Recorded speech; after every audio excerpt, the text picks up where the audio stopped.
Hi guys, Lance here from the Rocky Mountain Life channel. Got the Italian Princess out once again today, and I have a bit of a confession to make.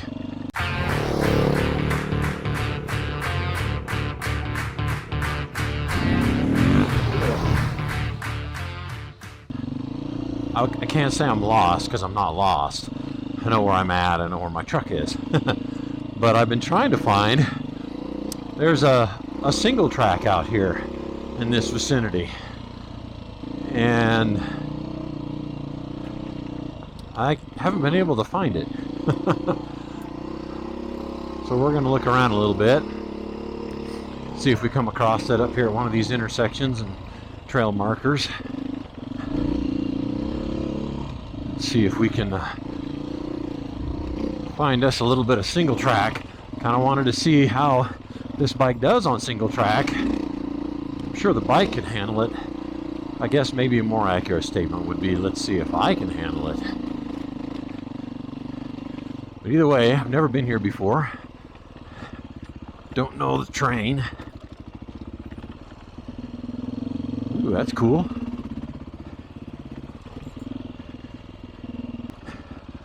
One of the biggest things that's preventing me from doing more riding is the stupid constantly increasing price of gasoline. Not so much for the bike. The bike's pretty cheap to run, but the truck to get here to these locations. That's the frustrating part, especially when you consider that less than a year ago we were exporting oil. Gas was under $2 a gallon, and here we are 8 months later, and we're approaching $4 a gallon, at least where I live. Talking about gas prices, they jumped up 11 cents yesterday. That's just crazy. And it's been about every 2 weeks they jump up 10 to 11 cents. Insanity. Something about spending 80 bucks to fill up my truck that just drives me crazy.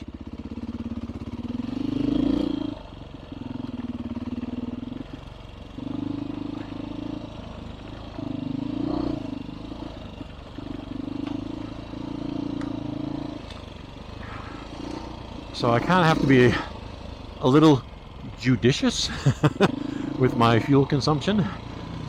From a financial perspective, I'm not made of money. Wish I was.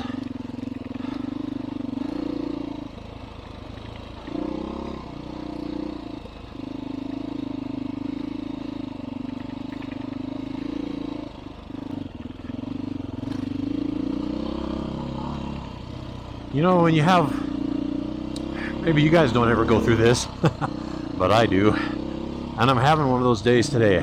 One of those days where you just feel out of balance. You know? Last time I was out, I felt a lot more confident, a lot more stable, a lot more aggressive feeling. Today I just feel like my balance is off and everything's deflecting me and everything is a little spookier. I don't know why that is.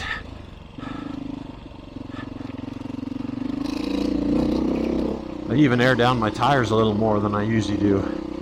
Oh, I was going to tell you too, and I don't know if this is part of why I'm feeling so weird. I moved my handlebars yesterday. These triple clamps on these betas have 3 positions, and they come from the factory, I believe, at least mine did, with it mounted in the middle. I suppose the factory's not an accurate statement. That would be more from the dealership. But I think I want to stay on 675.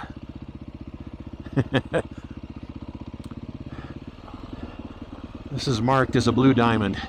More difficult, it says. But anyway, these triple clamps have 3 spots. They usually come assembled in the middle one, I moved it up to the front one and twisted the bars just a little bit to try and get a little more height out of these things. My height, I'm 6'1", probably a little over that with these boots on, of course, but my height is from the waist up. I don't have very long legs, and I also don't really have very long arms for my height. So when I stand up like I am now, it's pretty awkward for me. I feel like I have to crouch down a lot. Now I get you got to be in attack position. I've been trying to research that and practice things like that. But I tend to end up out over the bars a lot. Too much weight over the bars, I think. And maybe I could do a better job of crouching and sticking the butt out backwards. But man, that tears up my thighs after a while. But anyway, I did move the bars forward in an effort to see if that will make this a little bit easier for me to stand up. Now, sitting down on the bike, I don't really feel a whole lot of difference in the bars. One thing to know, though, if you do think about moving up your bars on these Beta RRSs specifically, I cannot say what this would be on an RR race edition that has a different dash, but with these Voyagers, if you can see it in my camera, it's really tight through here once you get the bars up front. I had to bend the aluminum bracket that this Voyager sits in, is mounted to, forward just a little bit so that I could fit the triple clamps on there, fit the bar. So be aware of that you might have to do just a little bit of finagling. It wasn't much, it was 3-4 millimeters, but it's enough to notice. And anyway, I'm going to hope that they do a little bit better. And I'm going to try not to kill myself. There's been a couple of spots already on this trail that have been making me wonder about my skill level. Ooh, got a pretty little overlook here.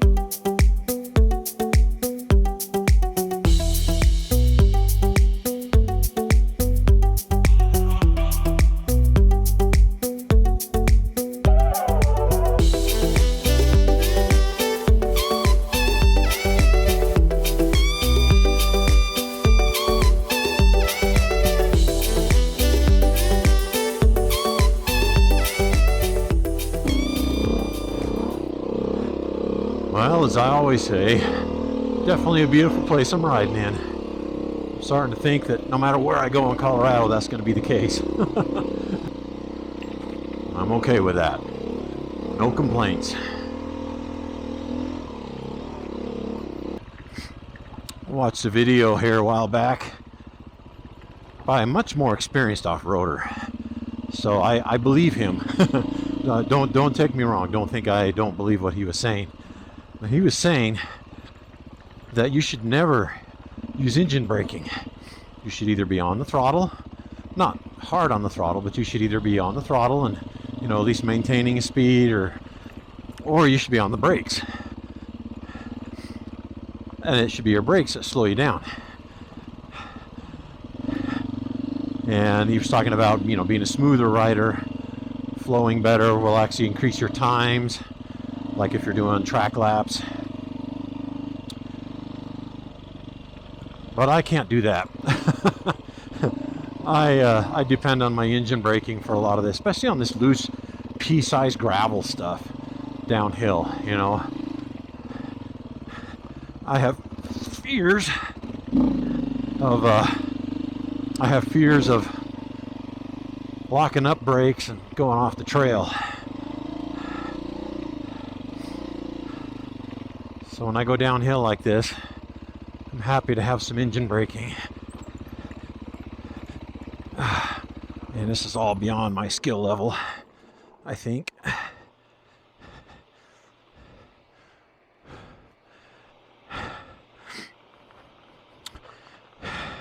So now you guys will know here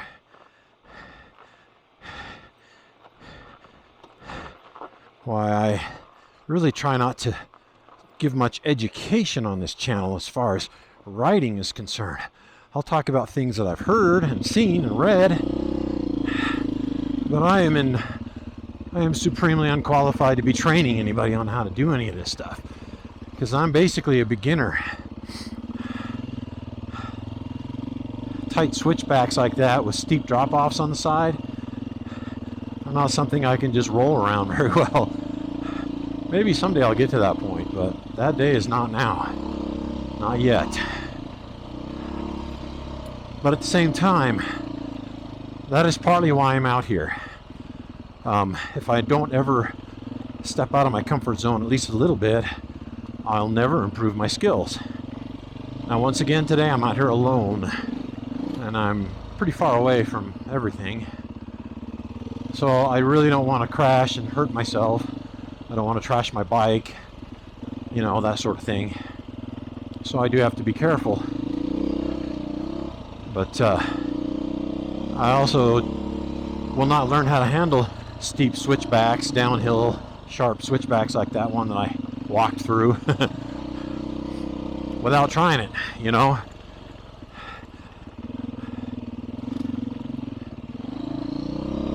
So that's why I'm out here on this trail.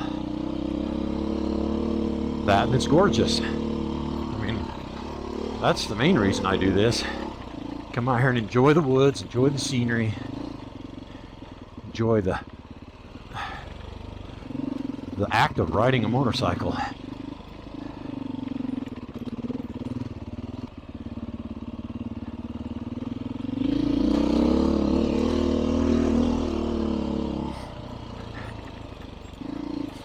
Now, I do have the beta today in the rain mapping, the lower power mapping for this sort of thing.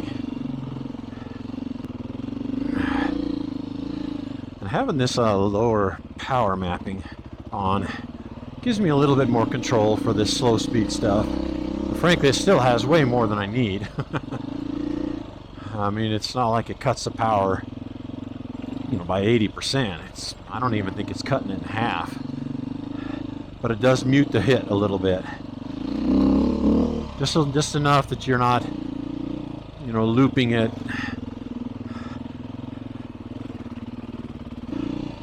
Now, I actually have a question for you guys, for you more experienced riders. I've done a little bit of research on this, which is why I'm using this particular setting. And I'm talking about tire pressure. I have tubes in my tires. I don't have tubeless. I don't have moose. Mostly because I don't know how to install them. Yeah, I could YouTube it and probably figure it out, but I also don't have the money to buy a tubeless system. So I'm doing tubes. Oh, big rock. Ooh. And because I'm running tubes, they're not even heavy duty tubes. These are stock. Stock tubes, stock tire. Oh. Well, just when you thought you had enough momentum, knucklehead. Oh. Good thing this bike isn't super heavy. Picking it up isn't really that big of a deal. What did I bend? What did I break? Just thought I was just going to roll right over that thing. I think I got high-centered on something.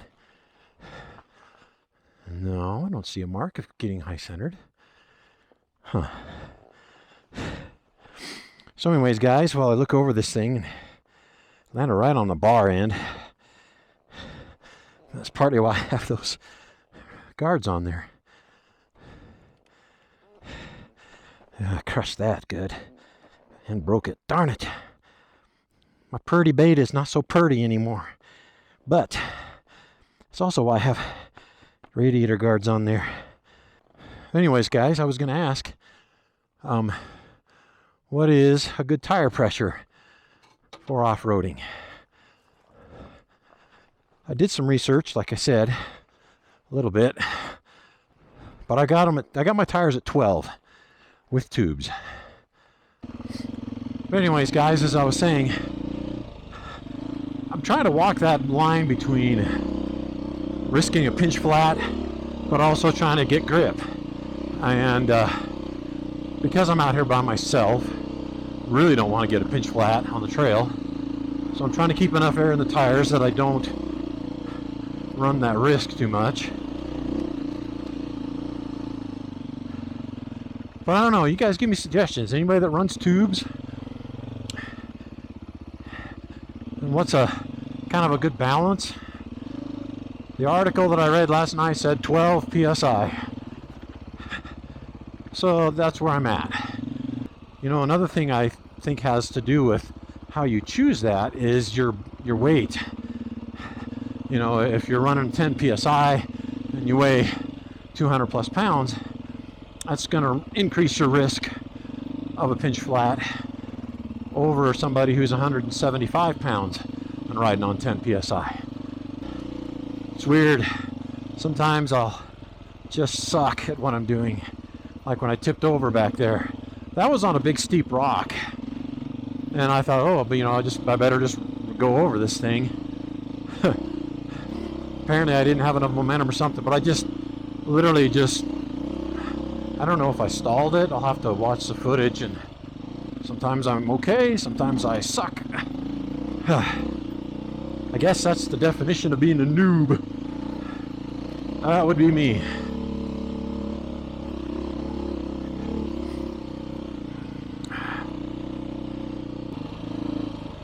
I'm really bummed that I busted my plastic. The sexy Italian princess is getting roughed up a little bit. But I also knew that would happen. I kind of bought it for that purpose. I get not so much beating it up, but to use it. See, this is the kind of stuff that I'm just not confident in rock hopping.